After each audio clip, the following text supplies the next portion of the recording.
If you want to get in the groove, mask up to get down, and make sure you stay 6 feet from stardom. Today, on A Place of Our Own, we're getting your students lit over literacy, jiving over jargon, and dissing on dialect. Don't worry, it'll sound less confusing coming up next.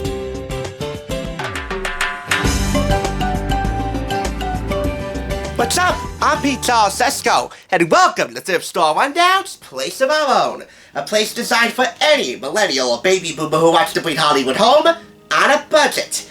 As you know, every interaction you have with your favorite celeb or fellow fandom friend is a very important learning opportunity. So when it comes to educating yourself about the wonderful world of pop culture, we're all in this together. That's right, TSI is your first and coolest teacher.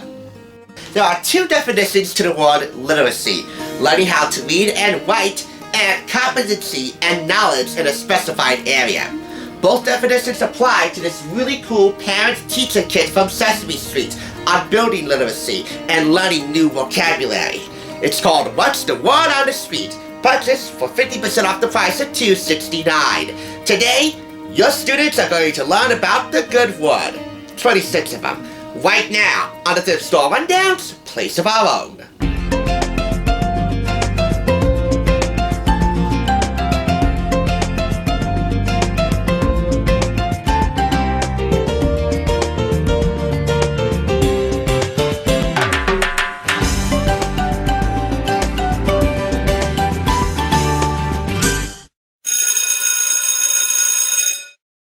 So, without further delay, let's get the word on What's the Word on the Street. A kit for parents and teachers and children for learning words and building literacy.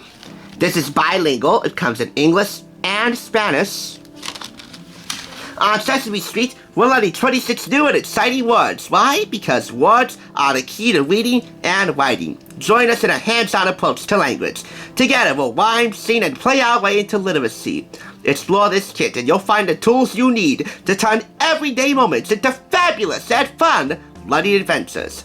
Walk with us on a street made up of words and leap into literacy together with your child. Again, this is bilingual, so here's that exact same statement in Spanish. This is a CD which contains 7 Sesame Street podcasts featuring 7 of the words featured in the container right here. There's a bunch of word cards in here, by the way, plus a fun little word guide and a word race game. Complement, pirouette, toss, subtraction, octagon, inset, and laundromat.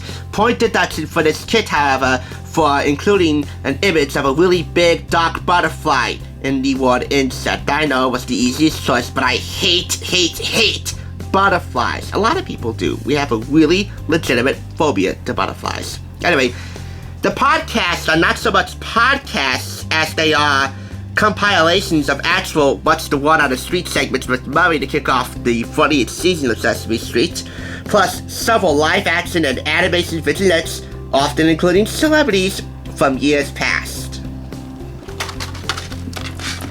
The podcast, again, covers 7 of the 26 new words. And here they are, in addition to the word race game. Open it up, you get instructions on how to play the word race game.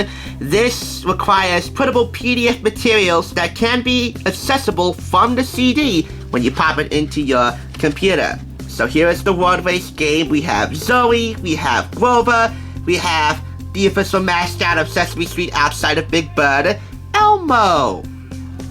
So here it is in its entirety.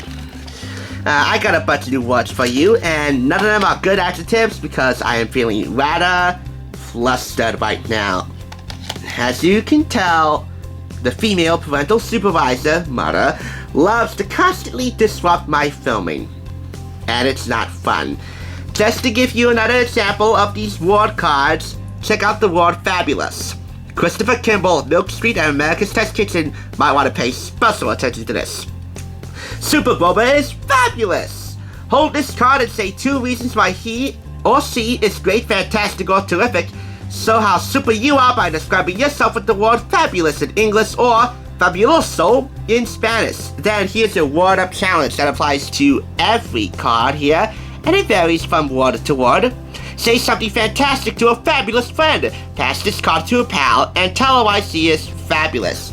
Every word card, by the way, is double-sided, so they give you the word and synonyms of the word, plus they describe what each word means in very brief summaries. So here are the rest of the word cards. We have laundromat, we have friend, we have toss, rhythm, and disguise. Plus there is a word guide here. This is your word guide. This is the guide to the word race. Here's another word for you. Aggravation. Because I'm getting aggravated with the disruption. No talking in the classroom. Thank you. But anyway, I guess I thoroughly explained this to the best of my ability. It's up to you to go retrieve this. I mean, I found it at the zip store, so there's a very good chance that maybe you can too. That's the name of the game. And learning about all new literacy skills, gaining new, reading and writing skills as a result of this, on a budget, that's pretty much why TSR was invented. The printable materials include a word guide, a resource for parents and caregivers, word cards. All the word cards you see here in this kit are also available in PDF form.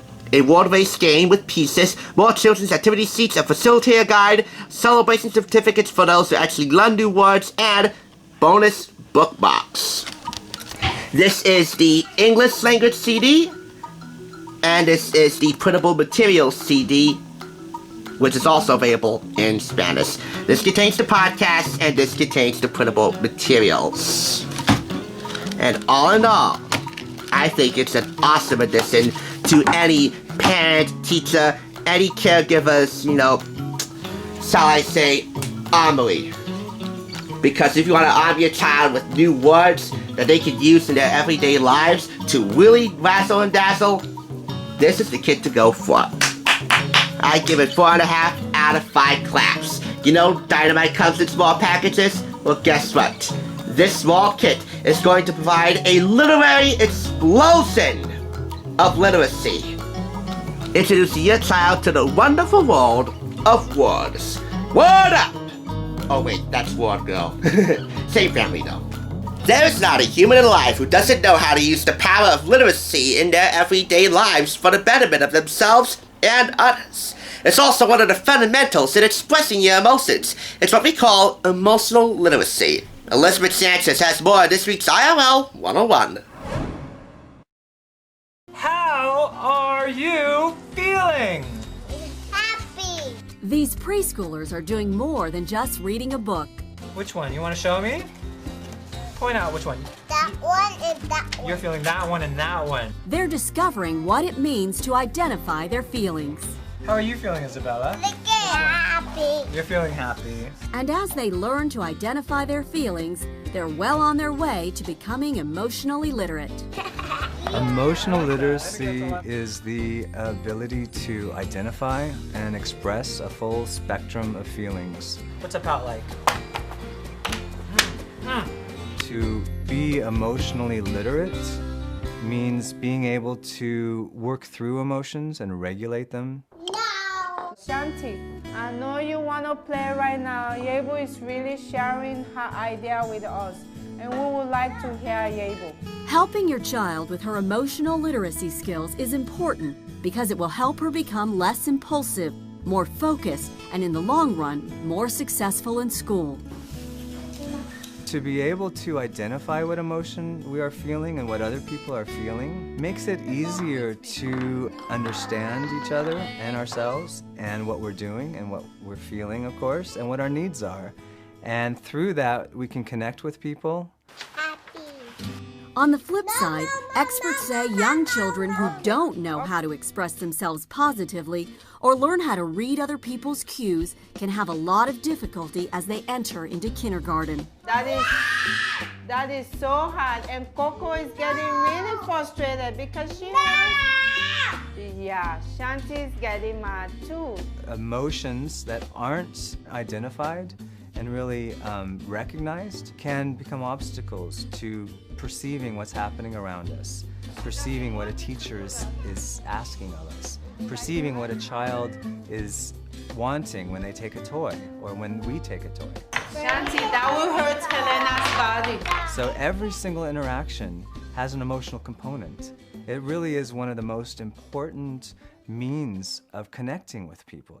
One way to help your child identify, understand, and express emotions in a positive way is by first talking about your own feelings. Another way of adding value to feelings and teaching a child that emotional literacy is important is by modeling emotional literacy with our own feelings and finding a safe way to let a child know that we are having certain feelings when we're having them, and let the child be part of that, a witness to that, our process of regulating our own feelings.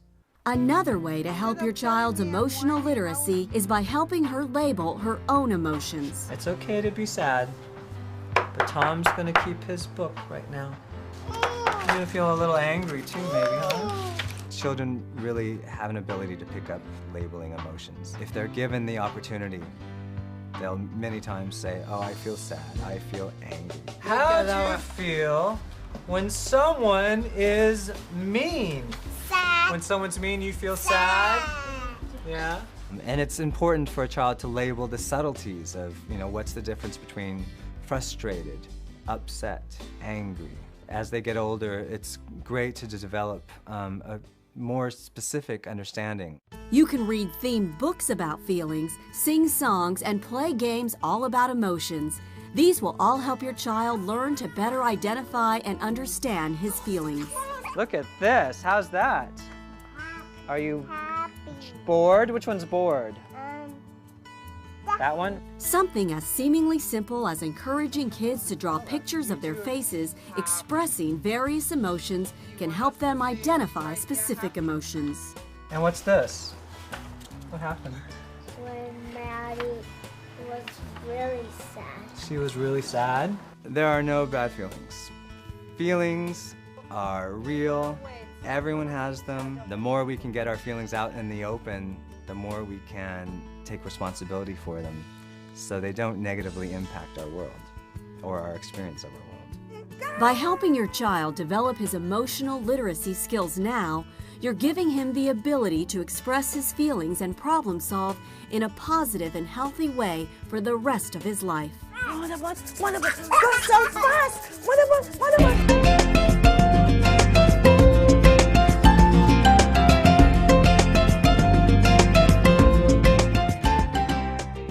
Class is dismissed for the day, but if you missed any classes, get caught up by clicking the link in the description below, which will take you to the Too Cool for School playlist, which also includes videos from last year's series.